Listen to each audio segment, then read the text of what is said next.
তুই লাঠি ধর। একটা বাঘকেও এপারে উঠতে দিবি না।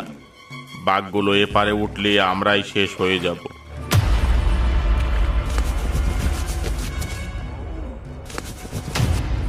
কিন্তু এই বিপদের মধ্যে বেটা তরুণ কোথায় গেল? ওটা কিসে ডাকলো রে নকুল? ডাকটা তো বাঘের মতো ছিল না। আরে একটা বাঘও এপারেও আসছে না, ওপারেও যাচ্ছে না। ওই দেখো, আবার ডাকলো। ডাকটা কিন্তু ওপার থেকেই এলো, বুঝলে নগেনদা? এই ডাক শুনে আমার কিন্তু রক্ত ঠান্ডা হয়ে যাচ্ছে নগেনদা। ব্যাপারটা এবার বুঝলাম। বাঘগুলো এপারেও আসবে না, ওপারেও যাবে না, কারণ বাঘগুলো ভয় পেয়েছে। বাঘগুলো ওই জন্তুটা তাড়া খেয়ে জলে পড়েছে। এরা আজ আর জল থেকে উঠবে না।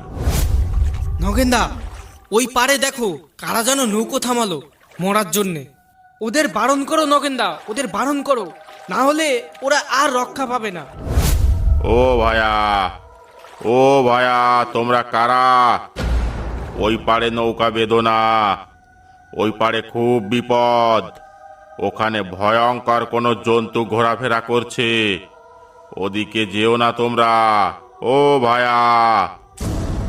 পুটেদা, ওরা কি যেন একটা বলছে, এদিকে নাকি বিপদ আছে। বাদ দে তো পাগল ছাগলের কথা। বেশি কথা না বলে ভেতরে চল। অনেক কষ্ট করে এই জঙ্গলের সন্ধান পেয়েছি। এই জঙ্গলে অনেক মধুর চাক আছে। যাতে আমরা এই জঙ্গলে না ঢুকি, তার জন্যই ওরা এসব বলছে। চল চল, ভেতরে চল। নগেনদা, তোমার কথার তো কোনো দামই দিল না। ওরা মরতে ঢুকে গেল জঙ্গলে। মরুগ্গে যাক, চল আমরা বাড়ির দিকে যাই।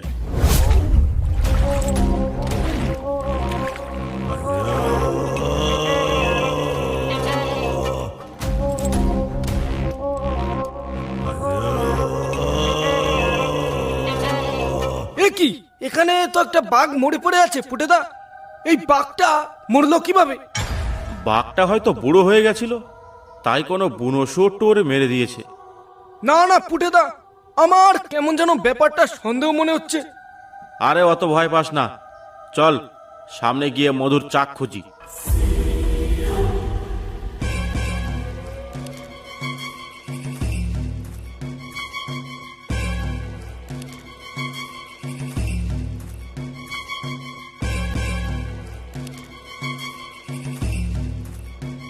আবার দাঁড়িয়ে পড়লি কেন? দাঁড়িয়ে পড়লাম কেন বুঝতে পারছো না? তোমার তো চোখ নেই। এসব কি? জঙ্গলের বাঘগুলো রক্ষা পায়নি ওই জন্তুরের কাছ থেকে, আর তুমি রক্ষা পেয়ে যাবে ভেবেছো?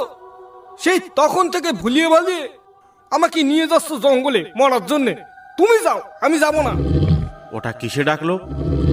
ওটা কিসে ডাকলো? এইবার ঠেলা সামলাও, আমি গেলাম।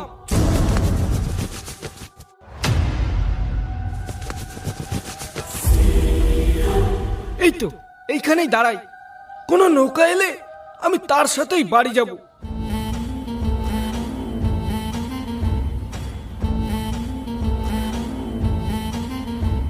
নগেনদা, ওই দেখো আরো একজন যাচ্ছে নৌকো নিয়ে জঙ্গলের দিকে। ওকেও একবার বারণ করে দেখবে নাকি? কি দরকার আছে বল?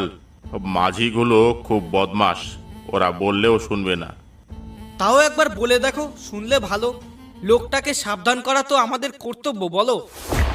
ঠিক আছে, একবার বলেই দেখছি।